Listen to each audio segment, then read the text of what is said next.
যদি বাঁচতে চাও তাহলে দেশ ছাড়ো, আর যদি দেশ না ছাড়ো তাহলে দ্বিতীয়টার জন্য তুমি প্রস্তুত হয়ে যাও। অবশ্যই আমি উনি যখন দেশ থেকে যাকে চলে যেতে বাধ্য করা হয়, তার জীবন যখন ঝুঁকিতে পড়ে গেল, হুমকি দেওয়া হলো যে তুমি কি বাঁচতে চাও না তুমি নিজেকে শেষ করে দিতে চাও, যদি বাঁচতে চাও তাহলে দেশ ছাড়ো, আর যদি দেশ না ছাড়ো তাহলে দ্বিতীয়টার জন্য তুমি প্রস্তুত হয়ে যাও।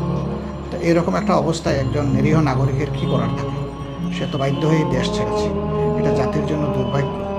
সে কোনো দলের এসেট নয়, কোনো গোষ্ঠীর এসেট নয়, সে কিন্তু জাতীয় সম্পদ, বিশাল সম্পদ, যার কথায় লক্ষ তরুণ উজ্জীবিত হতো। যারা বিপদগামী ছিল তারা পথ খুঁজে পাওয়ার মতো অবস্থায় চলে এসেছিল। এর আগে এই কাজটা করতেন আল্লামা দেলাওয়ার হোসেন সাইদ।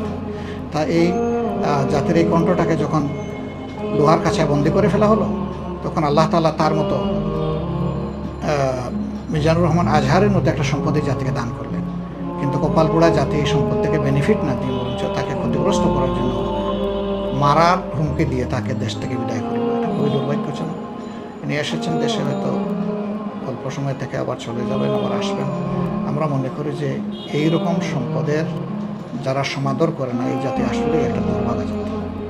কিন্তু এটা একটা বিষয়, মানে অনেক পুলিশ আমাদেরকে বলেছেন, ফেসবুকে দেখেছি যে আসলে সরকার কিংবা পুলিশ তো তাদেরকে তাড়িয়ে দেয়, আপনাদেরই লোক, মানে তারা বলছে মাওলানাদের মধ্যে একটা পক্ষ ষড়যন্ত্র করে তাকে সরিয়ে দিয়েছে। মাওলানাদের মধ্যে কারো পক্ষে কি এমন সাহস বা শক্তি ছিল যে এরকম এক ফিগারকে দেশ থেকে বিদায় করে দিতে পারবে? সরকারের লোকেরা তার ব্যাপারে আজে বাজে কথা বলে নাই? ঠাকুর ঘরে খেয়ে রে আমি কলা খাই না, তারা তো অনেক কথা আজে বাজে কথা বলেছেন, অনেকেই বলেছেন। সরকার এবং সরকারের বন্ধু বান্ধবরা, দূষররা অনেকেই তার ব্যাপারে আজে বাজে কথা বলেছেন। এখন এই কথা বললেই হবে? এটা বললে হবে না, জনগণ এগুলো বিশ্বাস করে না, খায় না এগুলো। আর এখন আলহামদুলিল্লাহ, সে এই দেশের মানুষ, এই দেশের তরুণদেরকে সে উজ্জীবিত করবে। আমরা চাই সে দেশেই থাকুক, দেশের খেদমত করুক, তরুণদের নিয়ে কাজ করুক, জাতিকে নিয়ে কাজ করুক। আমরা এটা চাই, এটা সবাই চায়। তার ফ্যান কোনো, তার সমর্থক কোনো নির্দিষ্ট দলের মানুষ না।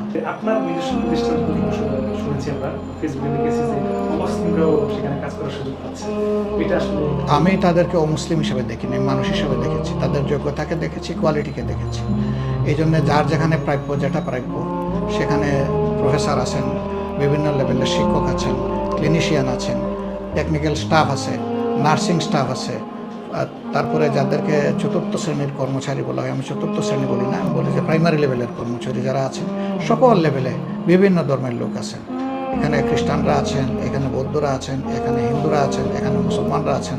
আমরা ধর্মের ভিত্তিতে কাউকে এখানে দায়িত্ব দিইনি, আমরা দায়িত্ব দিয়েছি তার কোয়ালিটির কারণে। এবং আমরা এই জন্য আগেই বলেছি, দল ধর্মের ভিত্তিতে আমরা কোনো মেজরিটি মাইনরিটি এই সমস্ত জিনিস আমরা পছন্দ করি না। এগুলো আমরা